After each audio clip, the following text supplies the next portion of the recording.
السلام علیکم. وعلیکم السلام ورحمۃ اللہ. خیریت سے ہیں آپ؟ کیا نام ہے آپ کا؟ اللہ کا شکر ہے سر. آپ سنائیں ٹھیک ہے؟ اللہ رضوان تعالیٰ کا قادر بڑا نام ہے. احسان ہے. رضوان بھائی خیریت سے ہیں؟ انشاءاللہ بات کریں. کیا جی حکم ہے؟ شکر الحمدللہ. حسن اللہ یاری صاحب, مجھے یہ پوچھنا تھا کہ آپ کے مطابق جو ہے جو لوگ یعنی کہ اہل سنت کی جو عقائد ہیں جن پہ آپ بحث بھی کرتے ہیں ہمارے علماء سے, ہم، اگر وہ اس ہم. پہ ان کی یعنی کہ وہ مر جاتے ہیں تو ان کا آخرت میں کیا انجام ہوگا؟ جو رسول صلی اللہ علیہ وسلم کی بات دین قرآن کا انکار کرے, کچھ افتؤمنون ببعض الکتاب وتکفرون ببعض, جو لوگ دیکھیں بعض قرآن کو مانتا ہے بعض کو نہیں مانتا, یعنی حجت ان پہ تمام ہو جاتی ہے, تو لازمی بات ہے اس کا جواب تو دینا ہوگا. قرآن کی ایک آیت کا بھی انکار کریں, رسول صلی اللہ علیہ وسلم کی ایک حدیث کا بھی انکار کریں تو کفر ہوتا ہے. یہ تو سب کو معلوم ہے, ٹھیک ہے نا. جن کو پتہ نہیں ہے ان کی تو چھٹی ہے, لیکن جن لوگوں کو پتہ چل جاتا ہے اس کے باوجود وہ انکار کرتے ہیں. اپنے تعصب کی وجہ سے پیغمبر کی کچھ باتیں مان لیتے ہیں, کچھ باتیں نہیں مانتے, تو اس کا بالکل یہ عذاب الہی کے مستحق ہے.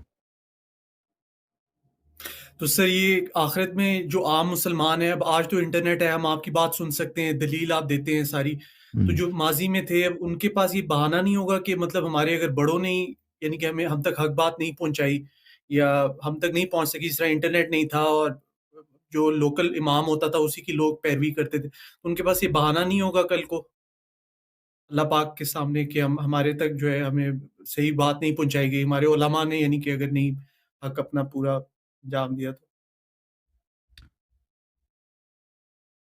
جو اللہ جانتا ہے, جو قیامت کے دن بہانہ تو لوگ لائیں گے نا, وہ اللہ جانتا ہے. اگر بہانہ صحیح ہے تو اللہ مانے گا. اللہ تعالیٰ ظالم تو نہیں ہے نا.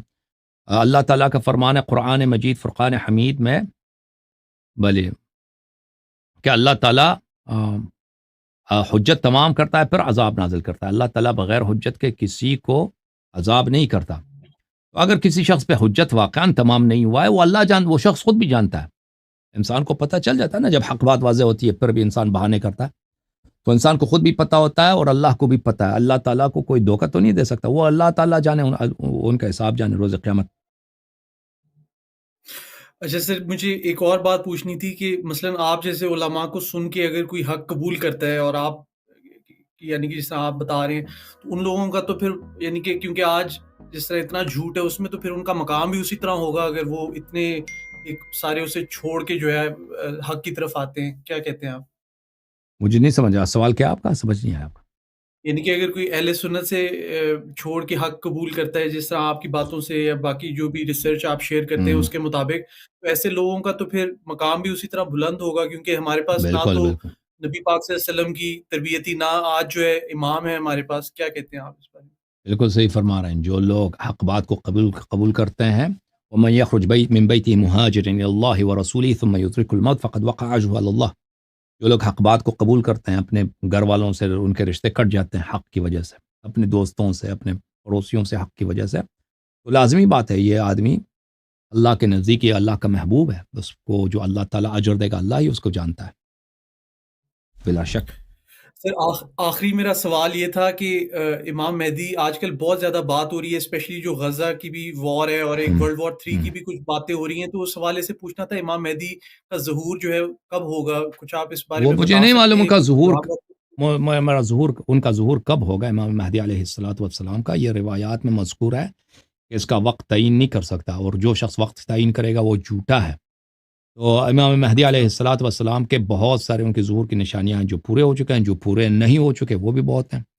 ان کا ظہور کب ہوگا ہمیں نہیں معلوم. شیعہ روایات میں یہ بہت ہے کہ اہل بیت علیہ السلام نے فرمایا کہ وہ اچانک آئیں گے. اللہ تعالیٰ ان کو ایسے کہ لوگ توقع بھی نہیں کریں گے, اچانک ان کو اذن خروج, اذن ظہور دیں گے, اور بہت ہی جلد ایک ہی رات میں اللہ تعالیٰ ان کے ظہور کے جو مقدمات ہیں, جو شرائط ہیں, اللہ تعالیٰ فراہم کر دے گا. تو ابھی اس وقت جو جنگ ہو دنیا میں, تو جنگیں تو بہت ہوئی ہیں. جو غزہ کا جنگ تو کچھ بھی نہیں ہے, اس سے بڑی جنگیں ہوئی ہیں, ٹھیک ہے نا. جو ورلڈ وار 2 تھا اس میں کتنا جنگ تھا, کتنا شدید جنگ تھا. دنیا کے ہر بر اعظم میں سوائے انٹارکٹیکا میں جنگ نہیں تھا, باقی ہر بر اعظم میں ہوا میں جنگ, سمندر میں جنگ, زمین میں جنگ, ہر جگہ پہ جنگ. جو یہ جاپان نے جب ایشیا پہ قبضہ کیا تھا نا, آپ کو پتا ہوگا, جی چائنا میں, فلپینز میں, برما میں, تائی لینڈ پہ, اور اللہ آپ کا ویتنام پہ, ان لوگوں نے, جاپانیوں نے تقریباً کوئی 10-15 ملین لوگوں کو انہوں نے قتل عام کیا تھا. صرف جاپانی قوم کا جو قتل عام ہے.